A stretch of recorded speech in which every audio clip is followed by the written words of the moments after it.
Francis, today on today's topic, we're talking about the pitfall to avoid when transitioning or when making the transition from employee to entrepreneur. Now, my first question I want to ask you is, what are the key financial preparations we need to, first of all, we need to make before, maybe before leaving our job first? A thumb of rule is have on the side at least 1 year income. 1 year income. Yeah, okay. yeah, 1 year income, which can enable you, which will enable you to live decently. Okay. Yeah, because what do we mean? For example, you are on a full-time job that pays you, say, 200,000. Okay, and you're planning to become an entrepreneur. So make sure that you save roughly 3 million. Okay. Yeah, so that during the first year, as you'll be struggling to set up your business, you will survive thanks to your savings. To your savings. Yeah.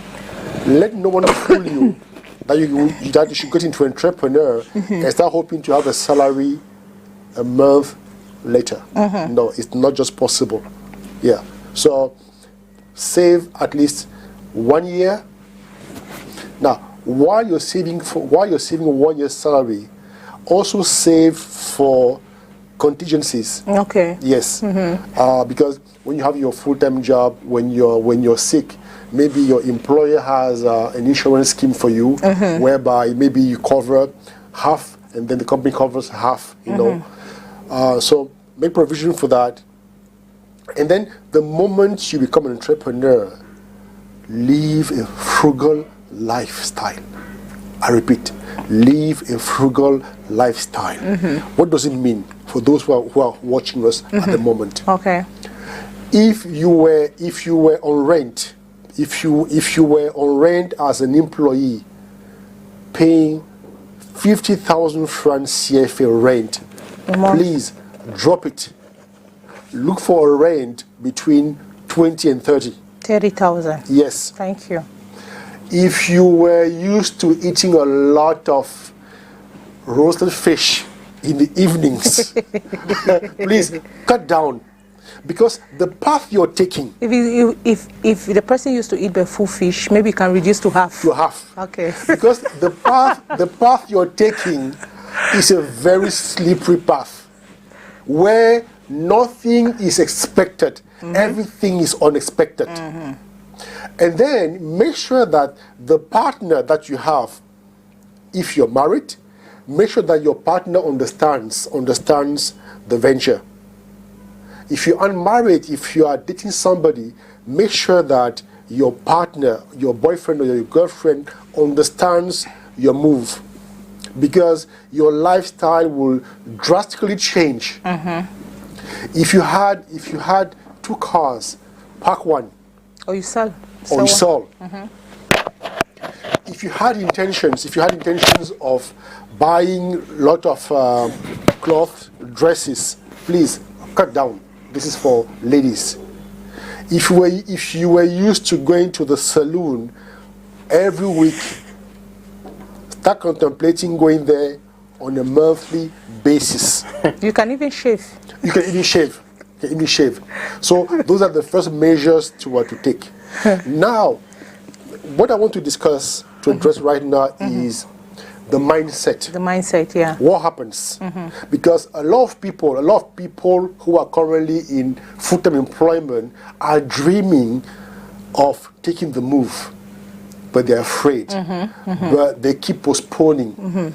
They've become professional procrastinators. Next year, I'll go on my own. Next year, I'll go on my own. This is November 2024. So 2025 is just around the corner. And a lot of people 2 years ago said, come January 2025, I'll become an entrepreneur.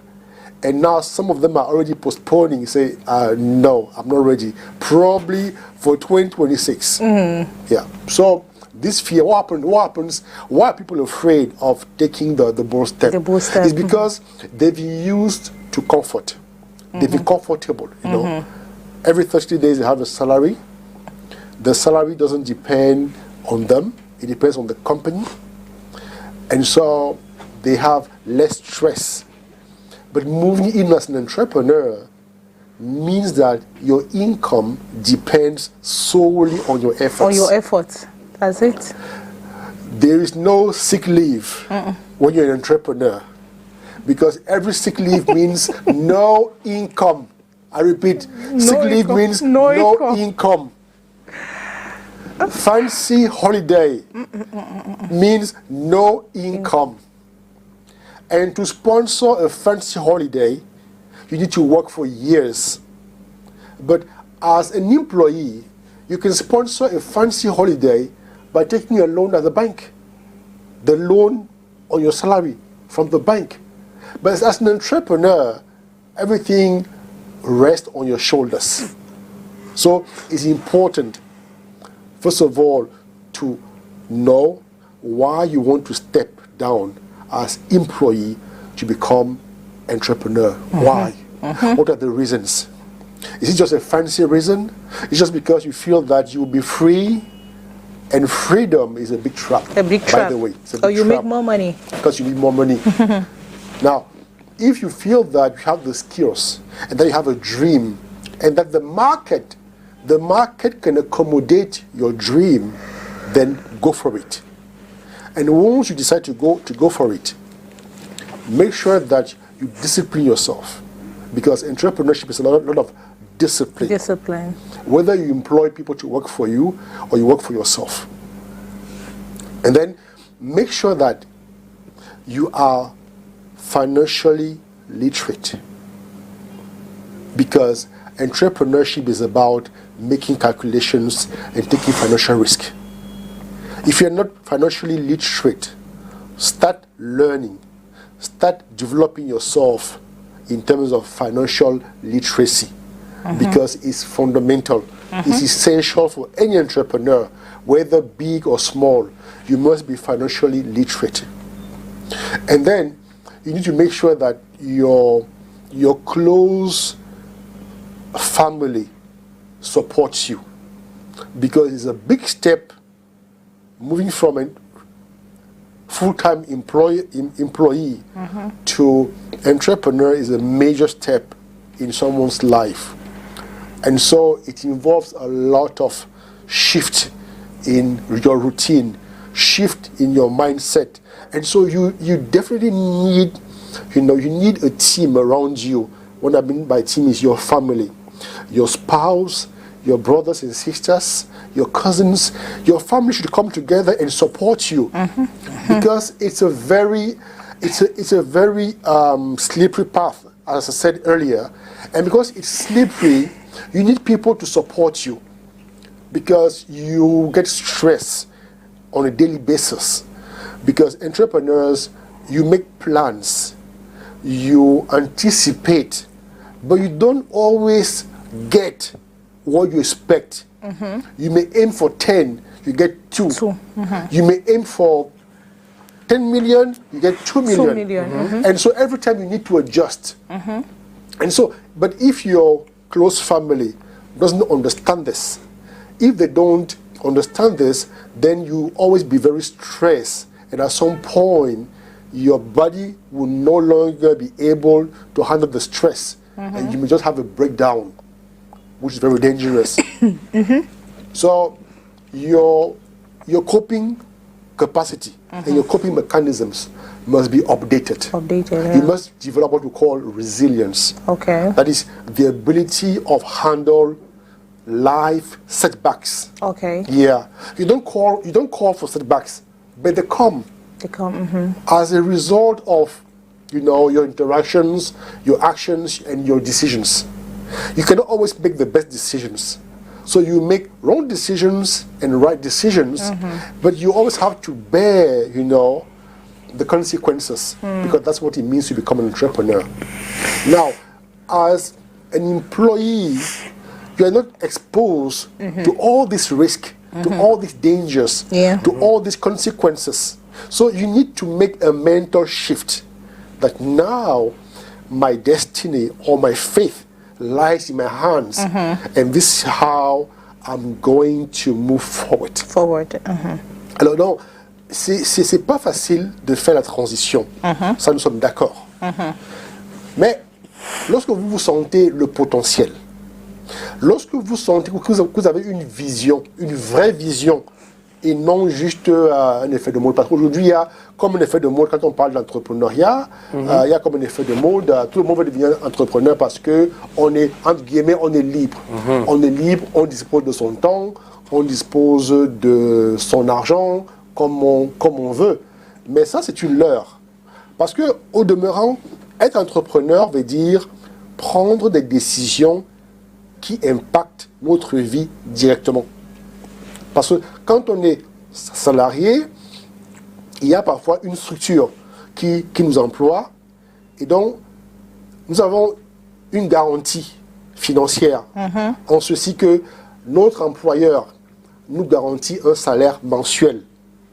Donc tous les mois, on sait qu'on passera à la banque prendre le salaire.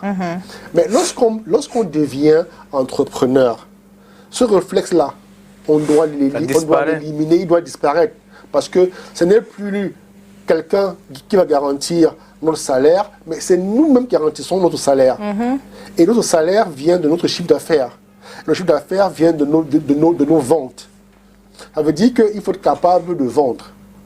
Et vendre, pas juste pour avoir de l'argent, mais vendre pour pouvoir se faire une part de marché. Et de plus en plus de jeunes se lancent dans l'entrepreneuriat pendant 2-3 ans. Après, ils arrêtent, ils vont chercher du travail en se disant, quand je serai plus fort, quand j'aurai de l'expérience, je reviendrai dans l'entrepreneuriat. Ça, ce n'est pas toujours la meilleure décision à prendre. Je m'explique. L'entrepreneuriat, personne ne peut se targuer de maîtriser l'entrepreneuriat. Voilà. Chacun y va avec son intelligence, avec ses efforts, avec ses produits, avec ses services. Et il n'y a pas un moment dans l'entrepreneuriat où on peut dire « ici, je maîtrise ». Ça veut dire que faire de l'entrepreneuriat pendant 2-3 ans, abandonner, aller travailler comme salarié et puis après démissionner pour revenir, ça ne vous garantit rien. Parce que les opportunités qu'on a par exemple aujourd'hui, on ne pourrait pas les avoir demain. Voilà. Donc parfois, il vaut mieux choisir. Si on dit qu'on veut devenir entrepreneur, on peut commencer l'entrepreneuriat sans avoir jamais été salarié. Ça, faut le dire aux gens. Faut le dire aux gens parce que souvent on me demande, mais monsieur ERET, est-ce qu'on peut devenir entrepreneur sans avoir jamais travaillé? Oui, c'est possible. On peut commencer sa vie professionnelle en devenant entrepreneur, sans avoir jamais travaillé et employer plutôt des gens. Tout comme on peut devenir entrepreneur après avoir été salarié pendant plusieurs années. Alors, il y a des entrepreneurs précoces. Des entrepreneurs précoces, et je pense ici à un ami à moi, qui travaille pendant 5 ans et après est capable de se lancer dans l'entrepreneuriat. Ça, c'est un travail 2 ans, 3 ans et se lance. Mais d'autres ont besoin d'une carrière entière, une carrière de 10 ans, de 15 ans, de 20 ans, de 30 ans. C'est au bout de 20 ans qu'ils vont être capables d'aller créer leur entreprise. Mais d'autres sont plus précoces. Ils ont besoin juste d'avoir 2-3 ans de service et de commencer. Donc, ça dépend. Donc, il n'y a pas un nombre d'années à faire comme salarié avant de passer à l'entrepreneuriat. De deux, le nombre d'années qu'on a fait comme salarié ne garantit rien quand on passe à l'entrepreneuriat. Parce que c'est 2 univers très différents. Autant on peut avoir fait 6 mois comme salarié et devenu un très bon entrepreneur à succès, autant on peut avoir fait 30 ans comme salarié et puis 6 mois après avoir créé son business, on se plante. Donc tout est possible. Donc, parce que généralement, lors des conférences, lors des ateliers d'entrepreneuriat, on pose ce genre de questions. Est-ce qu'il y a une maturité à avoir? Est-ce qu'il y a une expérience à avoir comme salarié avant de passer de l'autre côté. Entrepreneur. No, but Francis, on that, right, which is more preferable? Is it making a transition from employee and entrepreneur, or maybe starting from scratch, like, haven't worked with anybody, you just want to start up your own? It depends. It depends on what you feel. It depends on what you feel. It depends on your talent. Personally, I started working at the age of 24. Okay. And by 29, I was already my own boss at 29. Okay. So I worked for 5 years. But I know people who work just for basically 2.5 years. 2 years. Yeah. And today they are entrepreneurs and they're very successful. So it's difficult to say there is a number of years to make, as an employee before transitioning to become entrepreneur. Okay. All depends on your mindset. Mindset and hard work. And then, what is your dream? Why do you want to become an entrepreneur? And this matters a lot. Is it because you want to be free? Is it because you want to have the impression that you're your own boss? If that's the sole reason, then you're making a big mistake. Yeah. If that's your dream, so my advice is just move up as a manager in any company, and you have enough freedom and you have enough decision-making power to move forward with your life. Okay. Because entrepreneurship goes beyond freedom. And the truth is, entrepreneurs are not free. They are busier. They are much busier than full-time employees. Why? Because they work not to secure a salary like most employees, but they work to push the business forward, which includes coaching people, which includes keeping an eye on the vision, on the strategy, and trying to become the best every single day. Because an entrepreneur doesn't want to become the best in this industry, will fail. Because it is this zeal, this desire to become the best that pushes you and make you become, a leader in your industry. So, moving from employee to entrepreneur is not just a physical move, it's also a mental move. You need to make that shift from I'm no longer employee, I'm now my own employer. I decide, I make decisions. Now, while I decide and make decisions, I must make sure that I'm responsible and accountable. And as an entrepreneur, your level of accountability is so high because you're accountable to yourself and accountable to your salary, you're accountable to yourself, you're accountable to your partners, and you're accountable to your teams. Because the entrepreneur cannot work alone. You have team, you have staff. And so you're accountable. And the more accountable you are to yourself and to the stakeholders, the more successful you become. Because accountability will make you responsible. Accountability will help you to increase your performance. Accountability will help you to streamline your operations. Because the wrong idea that people usually have is, when I become an entrepreneur, I'm the boss. I decide what time I get up. I decide what time I start work, what time I finish work. But if you're ambitious, you will realize that if you start work early, chances that you reach all your goals are very high. But if you sleep and get up late, chances are you will never be able to set any objectives. And if you can't set any objectives, you can't achieve anything. You cannot achieve what you did not set. Yes. So most entrepreneurs begin to learn about discipline after failing. Because usually they move from full-time employment to entrepreneurship with a lot of high expectations. And then when they start failing, then they realize that, hey, there's something I'm not doing right. And what is it? Because every time I meet entrepreneurs during workshops or during training sessions, I always ask them, what are your current goals? What are your current goals? Now, when an entrepreneur is able to define their goals at that moment, then I know they know what they are out for. But a lot of them, you ask them this question, what are your current goals? They won't be able to tell you. So being an entrepreneur is more than just being free. It's more than just being able to get up when you want. You want, like at any time. Just imagine you have a company that buys cocoa from farmers, and then you have to sell the cocoa maybe to a bigger company which has the facilities to process the cocoa. Now, if you are supposed to go and get the cocoa every Monday at 7 o'clock, imagine yourself going there at 10, going there at 11.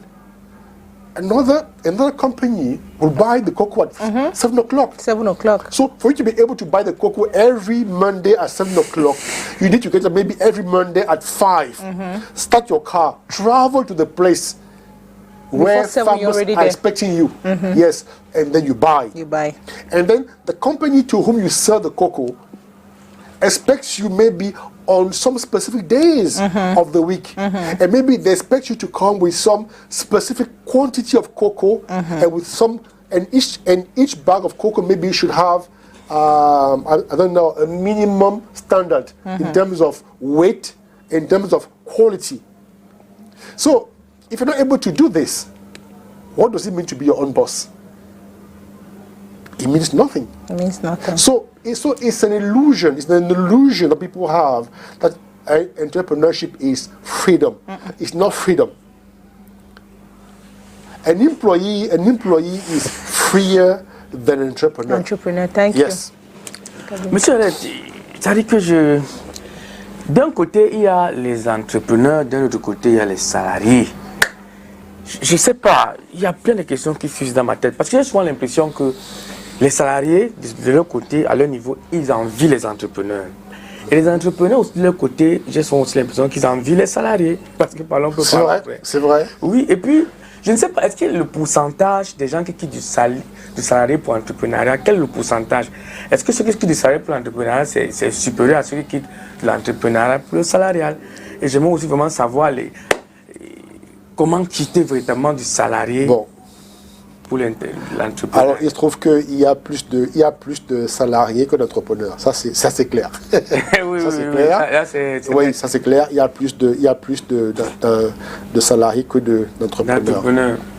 Maintenant, c'est vrai qu'en entreprise, certains employés, certains cadres, surtout les cadres, ont parfois tendance à envier les entrepreneurs. Mais ils ne savent pas ce que ces derniers traversent. Par exemple, lorsque un entrepreneur présente une facture dans une entreprise, du genre, il a fait des prestations et tout ça, il a livré du matériel, tout, il présente une facture. Parfois, on regarde la facture, on se dit, mais on lui paye 10 millions pour ce travail. Et le cadre qui est derrière, qui parfois signe le chèque, se dit, mais ce gars gagne beaucoup d'argent. Alors que c'est peut-être juste un marché que l'entrepreneur a gagné après 3, 4, 5 mois. Donc, moi seulement. Oui, donc ce n'est pas forcément le quotidien de l'entrepreneur. Alors que le cadre, peut-être il a 2 millions par mois. Et donc tous les mois, tous les 30 jours, il a ces 2 millions qui sont assurés. Voilà. Mais lorsqu'il voit le chèque de l'entrepreneur passer à 10 millions ou à 15 millions, il a l'impression que ce gars se fait beaucoup d'argent. C'est pas vrai. Il oublie que lui pense ça peut-être en un an, il a ça. Voilà. Alors, c'est la première chose. La deuxième chose, c'est que le cadre d'entreprise ou le salarié, en général, il aperçoit l'entrepreneur parfois pendant ses heures libres, peut-être pendant ses vacances, peut-être pendant les week-ends. Et donc, du coup, il a l'impression que l'entrepreneur a beaucoup de temps libre. Alors que lui, le salarié, il est au bureau de 8h à 18h. Non, mais ce qu'on ne vous dit pas, c'est que la plupart des entrepreneurs travaillent dès leur réveil. Voilà. C'est-à-dire qu'ils sont debout le matin à 6h et ils travaillent jusqu'à 20h, 21h, 22h. Qu'ils soient au bureau ou bien à la maison, ils sont en train de travailler. Parfois, pendant des déplacements, ils travaillent. Moi, en général, comme je vais souvent, je voyage un peu dans le pays, en général, j'aime voyager dans des conditions confortables parce que parfois, mon voyage me permet de travailler. Or, le salarié, très souvent, quand il a fermé son bureau, il est parti chez lui, il n'a plus à travailler. Voilà. Il peut même éteindre son téléphone. Il dort même. Mais l'entrepreneur ne peut pas se permettre d'éteindre son téléphone, il ne peut pas. C'est interdit. Parce qu'il ne sait pas à quel moment un de ses employés peut avoir besoin de lui, il ne sait pas à quel moment un partenaire peut avoir besoin de lui, il ne sait pas à quel moment... Bref, il est toujours occupé. Maintenant, est-ce que le nombre d'entrepreneurs, par exemple, peut augmenter facilement? Oui. Tout dépend des conditions économiques d'un pays. Voilà. Oui. Plus la situation économique est bonne, plus des gens auront le courage de se lancer dans l'entrepreneuriat. Mais plus ce sera difficile, moins les gens seront tentés. Parce que c'est en fonction, parce qu'on se lance dans l'entrepreneuriat en fonction des opportunités qui existent. Voilà. Oui, c'est en fonction des opportunités. S'il n'y a pas d'opportunités, les gens ne vont pas se lancer. Par exemple, avec le digital, aujourd'hui, il y a beaucoup d'entrepreneurs qui font dans le digital parce que c'est une opportunité. Mais il y a quoi? Il y a 20 ans, il y a 30 ans par exemple, c'était impossible.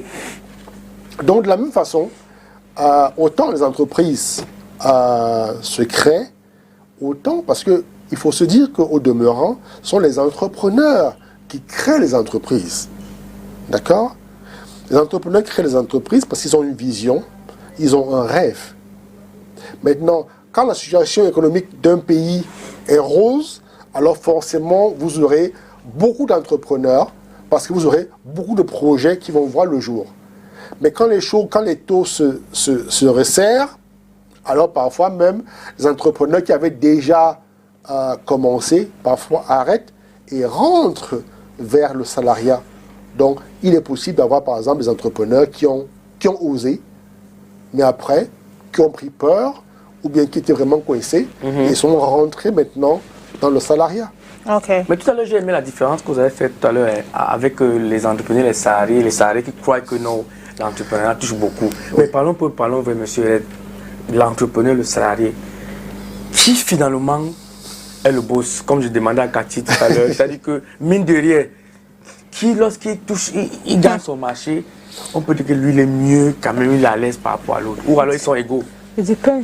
Alors, j'ai peur d'être subjectif dans ma réponse, parce qu'à la base, je suis moi-même entrepreneur. Voilà. Et j'aurais tendance à tirer la couverture de mon côté. Voilà. je pense honnêtement que être entrepreneur est une très bonne chose. Cependant, il faut avoir les aptitudes. Il faut avoir le talent. Il faut avoir l'état d'esprit qui va avec. Parce que c'est vrai qu'on jouit d'une certaine liberté, d'une certaine indépendance. On est autonome en ceci qu'on prend des décisions sur notre business qui impactent l'activité et qui impactent aussi notre bien-être. Par exemple, quand je viens à STV, je ne demande la permission à personne. Voilà. J'ai pris l'engagement d'être ici tous les mercredis pendant 1 heure. Et donc, je ne demande cela à personne. Donc, comme entrepreneur, je saisis des opportunités qui se présentent. Mais si j'avais été salarié, j'aurais eu à demander à mon boss la permission d'être ici, et mon boss se serait assuré que mon intervention ici ne va pas à l'encontre des principes ou bien à l'encontre des valeurs de son entreprise. D'accord? Donc, si on a l'état d'esprit qui va avec, si on a les bonnes compétences, on peut devenir entrepreneur. Mais si on n'a pas ça, il vaut mieux être salarié. Parce que je connais beaucoup d'entrepreneurs qui ont perdu leur vie, qui sont tombés malades, gravement malades, parce qu'ils avaient osé devenir entrepreneurs alors qu'ils n'avaient pas vraiment les compétences, ils n'avaient pas l'état d'esprit qu'ils avaient. Parce qu'il faut être fort, il faut être très fort, il faut être résilient. Thank you. Et la résilience, à mon sens, hein, la résilience, c'est l'une des compétences essentielles dont il faut faire preuve pour devenir un entrepreneur. On n'est pas résilient, il ne faut même pas s'aventurer. Parce qu'il peut arriver que votre entreprise ferme. Il peut arriver que le marché soit tellement dur que vous ne gagnez pas un seul sou. Et donc parfois vous passez 6 mois sans entrée financière. Mais pendant les 6 mois, vous devez assurer des charges. Et donc si vous n'êtes pas résilient, si vous n'êtes pas assez fort, vous vous plantez et votre santé peut... Now, Francis, this brings me to this question. Talking about you being strong mentally. Yes. Now, how can, because I know entrepreneurship comes with emotional and psychological challenges. Sure. Now, how can you manage, like, how can we effectively manage the emotional and psychological challenges of entrepreneurship? Good. The first thing is, I said at the beginning that you should save money. Okay. Yes. And live a frugal life. When an entrepreneur earns $1 million, he saves 500 francs CFA. I repeat, when an entrepreneur earns $1 million, he saves 500,000. Why? Because your income is not regular as an entrepreneur. You may have a contract worth 20 million in 2024, and that may be your sole contract for the year, and you run for a whole year before landing on another contract, maybe of a lesser value. So you can never guarantee your income, one. And so get used to living with what you have. And because what you have is never stable, then always make sure that you live with less than you earn, far less than you earn. Okay.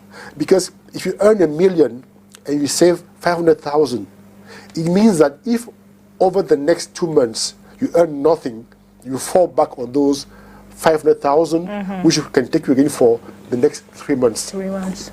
So these calculations help you to have a peace of mind. And once you have this peace of mind, you're already psychologically prepared to handle whatever comes your way. And then you need to learn to monitor your desires and your wants. Entrepreneurs are not people who dream of fancy cars, fancy trips, and fancy partners. No. Entrepreneurs are down to earth. They are very humble people because they know that business is challenging in terms of expectations. You may go for a year without any income, but you have staff to pay, rent to pay, taxes to pay. How do you go about it? So you need to make a decision about the type of lifestyle that you want. You always see entrepreneurs calculating the income, always calculating the income. You want to go on holiday with your family, how much will that holiday cost me? And where does the money come from for me to pay for this holiday? And while on holiday, will I be able to tackle any business opportunities that come my way? Yes or no? So all those calculations.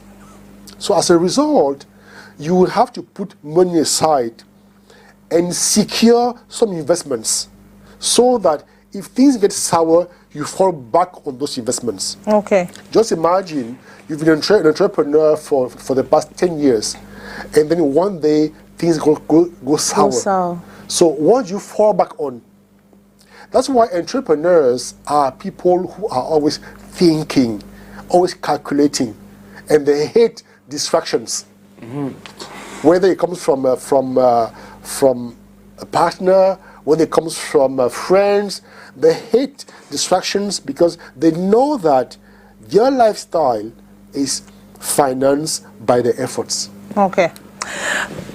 Francis ERET, Vox Pop, it's already 11:45. Now we're going to get our opinions of Lucas in the nation's capital, Yaoundé, with Thierry, based on today's topic, pitfalls to avoid when making the transition from employee to entrepreneur. Vox Pop. Avant de quitter d'abord de son salaire, du côté salaire à devenir son propre patron. Il ne faut pas quitter son lieu de service à la hâte. Il faut bien réfléchir. Il faut avoir une bonne stratégie en fait. Il ne faut pas quitter à la hâte parce que peut-être le patron t'a énervé ou bien parce qu'on est en train de faire des coups bas. Il faut bien réfléchir avant de se lancer sur son propre compte. Ça c'est de 1 et de 2. Il faut déjà avoir un plan. Il faut déjà avoir un plan. Comment est-ce que je vais m'y lancer? On prend déjà un exemple selon son lieu de service, comment son patron se comportait, comment il gérait ses employés. Les petites techniques là, c'est ça qui va te permettre de mieux gérer, de faire mieux en fait. Moi, principalement, le plus gros piège, c'est le manque d'expérience.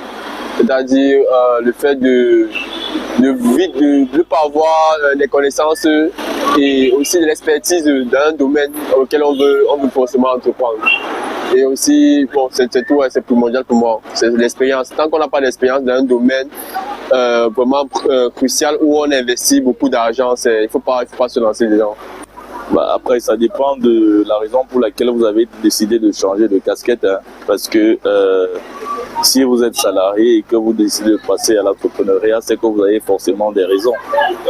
Maintenant, quelles sont vos motivations exactes? Les raisons pour lesquelles vous décidez de passer de salarié à l'entrepreneur, c'est pourquoi. Maintenant, moi, c'est un peu quelque chose que j'ai eu à faire. Je suis passé du stade de salarié au stade d'entrepreneur. Mais je vais vous dire, chacun se fait sa propre expérience parce qu'il y en a toujours qui vont vous conseiller positivement, d'autres qui vont essayer de vous décourager. Mais la vérité, c'est que celui qui ne tente rien n'a rien. Vous allez essayer, vous allez apprendre de vous-même sur le terrain, vous allez vous casser les dents, ça c'est clair. Mais vous allez grandir et je crois que le plus important, c'est de persévérer, d'insister. Même quand vous sentez que là, vous êtes sur le point d'abandonner, c'est là où il faut redoubler d'efforts. Ce n'est jamais facile au départ, mais quand vous réussissez à trouver vos marques et surtout à vous créer un réseau, parce que c'est ça l'entrepreneuriat. Quand vous réussissez à vous créer un réseau solide et fiable, la machine prend et puis tout commence à se faire tout seul. Elle devient plus huilée, tout commence à partir seul. À un moment donné, vous êtes couché chez vous et vos petites affaires travaillent pour vous, vous êtes tranquille, vous n'avez pas de problème. Bon, ce que je veux dire, c'est quoi? C'est que il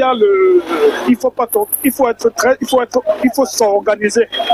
Il faut s'organiser à nouveau parce qu'il y a un problème. Ce qui est là, c'est que quand on est salarié, on attend un argent qui vient à un moment. Il y a une périodicité où on attend cet argent. Par contre, quand on devient patron, comme on peut dire, on travaille, on s'auto-emploie. Maintenant, il faut bien pouvoir s'organiser. Parce que c'est l'organisation qui fait tout maintenant. Pouvoir organiser et pouvoir se payer soi-même. Parce que le piège, c'est qu'on va croire que tout l'argent qui rentre, c'est pour nous. Alors que maintenant, il faut réinvestir, il faut faire un certain nombre de choses. Donc, je pense qu'il faut pouvoir se payer soi-même. Il faut pouvoir se payer soi-même. Anyway, welcome back, ladies and gentlemen. Francis ERET, your reactions on the Lucas? Yeah, good points. They all made good points.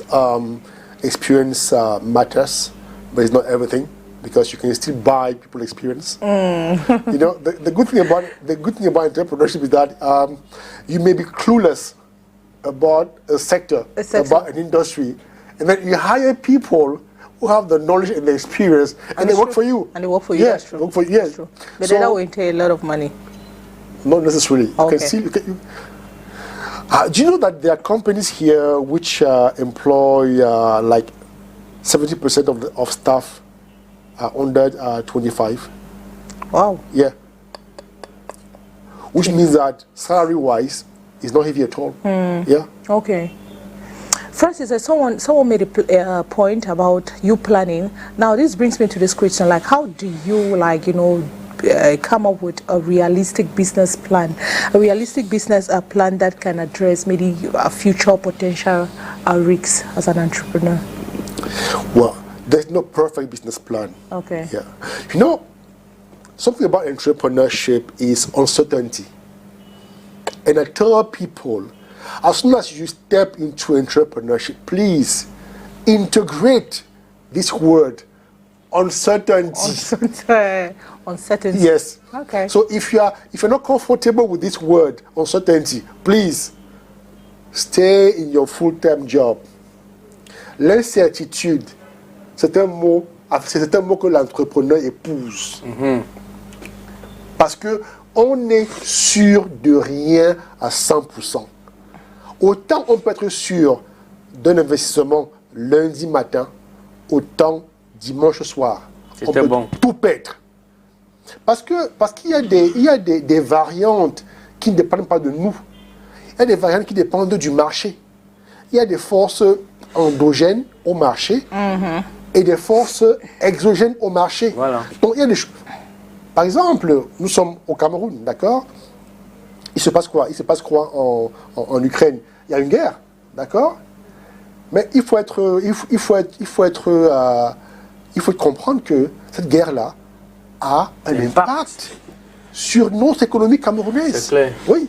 Bien que nous soyons à des milliers de kilomètres, mais il y a par exemple des produits qui nous venaient par exemple de l'Ukraine et qui ne viennent plus de l'Ukraine, qui viennent d'ailleurs. Et donc, les coûts ont changé.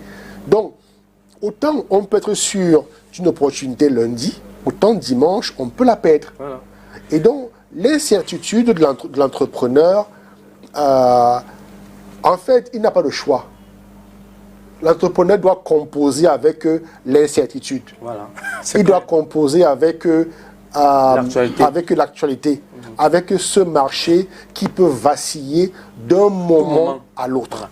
Monsieur, est-ce qu'en quelques minutes, vous pouvez nous donner un peu les inconvénients du salariat? alors moi, étant entrepreneur, je risque d'être... bon, d'accord, on va y aller. La première chose, c'est qu'on travaille pour un salaire. Voilà. On travaille pour un salaire et donc, en général, on a tendance à ne pas faire un peu plus. D'accord? On travaille pour un salaire. Et deux, on est très dépendant du salaire. C'est normal, hein? Parce que c'est le salaire qui permet de payer son loyer, de se nourrir, de payer l'école des enfants qui vont, des enfants, de prendre soin de madame ou bien de monsieur, de payer pour les soins de santé, d'entretenir son véhicule. Ce n'est que normal. Voilà. Mais sauf que le fait justement de dépendre de ce revenu-là nous paralyse. Et dès que le salaire arrive avec un retard, là, on est... on a la fièvre. on a la fièvre. Et puis, autre inconvénient majeur, à mon sens, hein, c'est que notre destin ne dépend pas de nous. C'est-à-dire, notre carrière est gérée par des gens. Notre carrière dépend des aléas de la vie. C'est-à-dire, on peut vous virer à tout moment. Vous pouvez travailler pendant 5 ans. Et puis un jour, on vous dit, pour telle raison, on vous vire. Voilà. Alors que, lorsque vous avez votre destin en main, on ne vous vire pas. Vous voyez les choses venir. On a par exemple ici là des personnes très brillantes, qui travaillent très bien, mais qui du jour au lendemain, se sont retrouvées à la porte. Oui. Pour soit une erreur technique, soit parce que le marché permet à l'entreprise d'avoir les mêmes revenus, et puis on les a virés. Le corona a fait fort. Voilà, le corona. Le corona a obligé beaucoup d'entreprises à virer. Voilà. Parce que le chiffre d'affaires ne permettait plus, parce qu'on ne pouvait plus avoir le même chiffre d'affaires, donc on ne pouvait plus faire face au même niveau de charge. Et donc, qu'est-ce qu'on a fait? On a dû réduire les effectifs. Il y a eu des plans sociaux. Donc, pour dire que les inconvénients que moi je trouve, hein, c'est donc ces trois-là. Et justement, les entrepreneurs ont tendance à être des personnes perspicaces. C'est-à-dire que qui veulent avoir leur destin en main. C'est des gens qui comprennent que on ne peut pas se limiter à une source de revenus. Parfois, il faut avoir 2 à 3 sources de revenus. Et là, l'entrepreneur, par exemple, il a cet avantage-là. Il comprend ça et il travaille à diversifier ses revenus. Et puis, autre chose que l'entrepreneur fait, que le salarié ne fait pas, l'entrepreneur a tendance à vivre de manière modeste. Alors que le salarié a tendance à vivre de manière extravagante. Ouais. Parce que le salarié se dit, mon salaire passera tous les mois. Tous les mois, je vais prendre le crédit. Dès qu'il prend, il prend tout grand restaurant.